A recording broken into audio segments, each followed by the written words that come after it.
Este es el tema del día en nuestro informativo Cuenca en Directo. Para tratarlo vamos a dar la bienvenida a José Chalco Salgado, que es analista también, y vamos a conversar sobre la incertidumbre que se ha generado tras el plebiscito que rechazó el acuerdo de paz.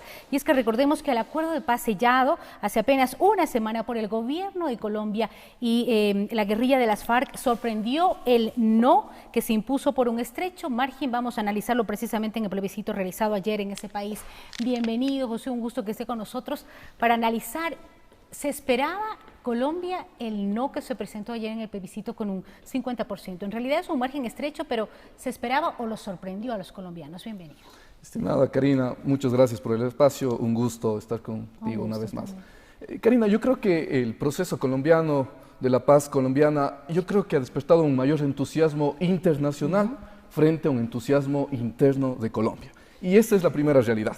Creo que desde las esferas internacionales ha habido mayor entusiasmo, pero que los resultados nos están mostrando que efectivamente al interior del país es otra la realidad que se debe analizar. Sin duda, los resultados que tú comentas obviamente son una sorpresa para la comunidad internacional, pero no deja de ser también una sorpresa interna para Colombia, pero con una salvedad a analizar.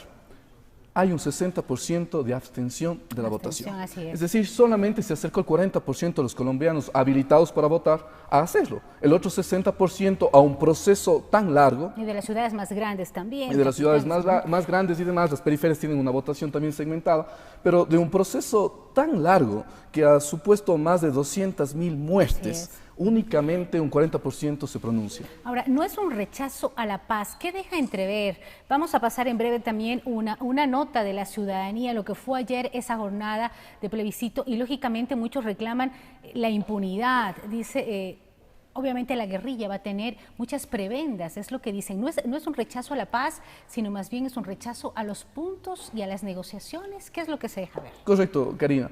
Yo he escuchado distintas posiciones de aquellos que critican este plebiscito con su resultado, pero se están olvidando de algo. No se está diciendo no a la paz, y ese ha sido el discurso de uno y de otro sector. Incluso el sector que ha liderado la propuesta no dice la paz va porque va. Esto es un requisito fundamental para el desarrollo del país, pero sin embargo lo que no debe ir más es el acuerdo. Los términos de esas 200 y pico de páginas que únicamente se han traducido a una pregunta de 3 renglones, que es quizás desde ahí el primer problema. Es un acuerdo que involucra distintos aspectos, los distintos aspectos de justicia, de los aspectos económicos, de la entrega incluso de propiedades a las FARC. Y aquello para la población quizás y para quienes analizan la posición contraria, pues señala, este acuerdo no es viable, luego de que fueron 4 años de negociación.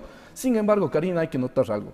La Corte Constitucional colombiana, cuando aprobó que se haga este plebiscito y los términos del acuerdo, señaló claramente que si existe una desfavorable votación respecto del acuerdo por parte de la población, se puede volver a preguntar a la población en otros términos. Modifiquen el acuerdo, continúen con la negociación, pero traigan una nueva propuesta de acuerdo a la población, lo cual es interesante analizarlo, porque no podemos verlo como ya algo perdido, como que únicamente la paz no va. No se trata de eso. Se trata de una paz en otros términos, con un nuevo acuerdo que incluso la propia Corte Constitucional lo previó.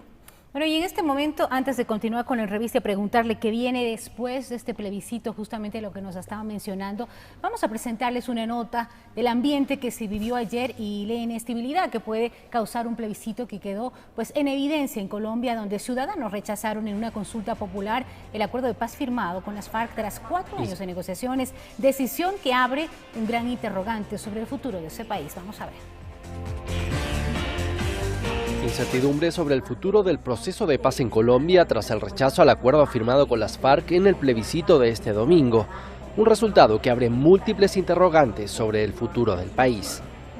Contra todo pronóstico, el no se impuso por apenas el 50,21% de los votos contra el 49,78% del sí. Una estrecha victoria de solo 0,43 puntos porcentuales. En la práctica, casi 54.000 votos en un universo de más de 34 millones de electores. El expresidente Álvaro Uribe se erige como el gran ganador del plebiscito, que dejó como perdedores a La Paz y al presidente Juan Manuel Santos, que se jugó todo su capital político en una consulta que no era necesario convocar porque la Constitución lo faculta para buscar y firmar la paz del país. Un resultado al que contribuyó la elevada abstención del 62,57%.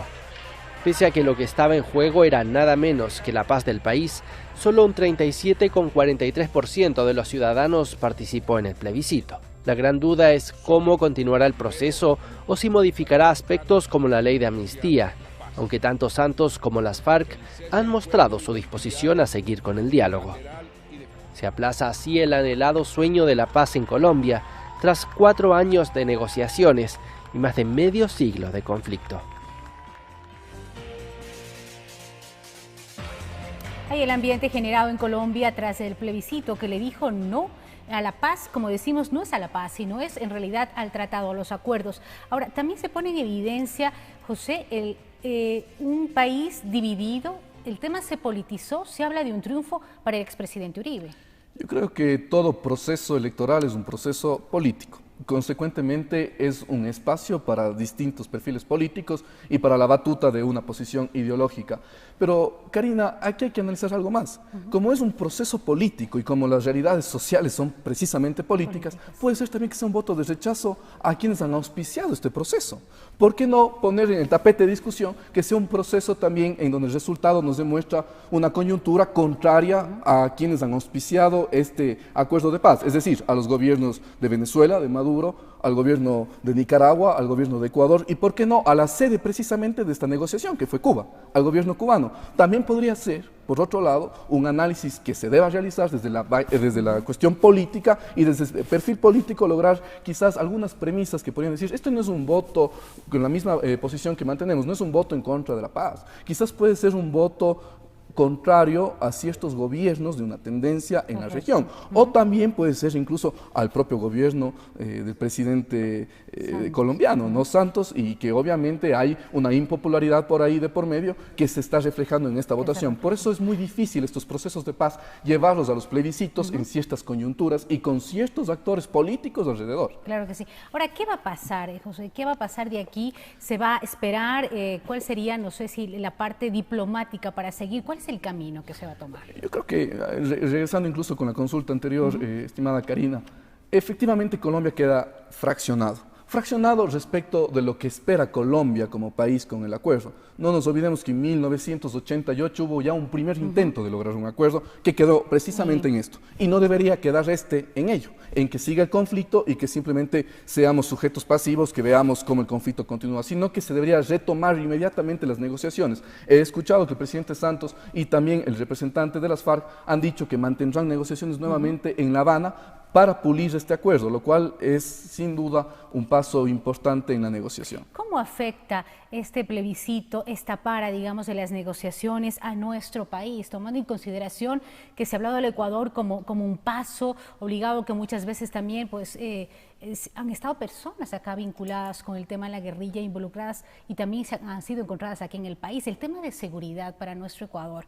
¿cómo afecta esta negociación? Sin duda, Karina, afecta grandemente, de una manera directa. Las FARC ha sido un proceso que obviamente se ha replicado y que no solamente se ha replicado, sino que ha generado efectos materiales y jurídicos y económicos en los países vecinos. Ecuador es víctima de aquello. Obviamente el hecho de que no exista una paz con el vecino país está demostrando de que va nuevamente a existir grupos aquí armados, guerrilleros, problemas fronterizos, en donde obviamente no solamente es presupuesto estatal, sino también humanos, recursos humanos que debemos nosotros enviar a fronteras y demás. Pero a la par también no todo es absoluto, también es relativo. Había un criterio de distintos académicos que estaban estudiando el fenómeno de la paz, en donde se sostenía que al existir la paz, la firma de la paz y el plebiscito aprobatorio, inmediatamente íbamos a tener nosotros ex guerrilleros, ex combatientes en nuestros territorios que podían regresar. Pero yo creo que ese efecto o ese fenómeno ya lo tenemos. No es necesariamente algo que se iba a potenciar post firma de la paz y post plebiscito con resultado afirmativo, sino es una cuestión, yo creo que ya está sucediendo y podrá seguir sucediendo. Hay otro tema también aquí a notar, estimada Karina. El acuerdo preveía que las FARC puedan participar políticamente, como movimiento político, que tengan representación y demás. Ha tenido mucha controversia. Eso es algo que tenía controversia. Quizás es el punto de mayor controversia para los colombianos. Quienes han analizado desde Colombia esta realidad se dice cómo puede ser que hoy un grupo subversivo, un grupo guerrillero, otros lo caracterizan también como un grupo terrorista, hoy tenga las puertas abiertas de la participación política cuando siempre negó la participación política, cuando siempre estuvo en contra de las institucionalidades del Estado. Ahora, si es que eso cambia y estos acuerdos varían tal vez del sector, digo yo, pues involucrado en este momento, las propias FARC ya no habrá esa puerta abierta. Sin duda, ¿no? Es otro problema que se va a generar. Si es que el acuerdo cambia, si es que cambian los sectores, la puerta obviamente estaría cerrada. ¿Y qué es lo que queremos como sociedades también entra en el debate? Queremos siempre el conflicto y recordar el conflicto o mirar hacia el futuro. Muchísimas gracias, siempre el tiempo es corto, pero esperamos seguir analizando y tenerle nuevamente acá con nosotros al doctor José Chalcos Salgado, analista, para tratar el tema de la incertidumbre que vive Colombia y también de qué manera afectaría esto a nuestro país, el tema de la paz en Colombia. Venimos tras la pausa para conversar con William García, frentista, esto del sector de la zona rosa de Cuenca, ya que como ustedes saben, pues hoy hubo justamente una marcha de protesta. Vamos a conocer qué es lo que nos cuentan al respecto. Venimos ya.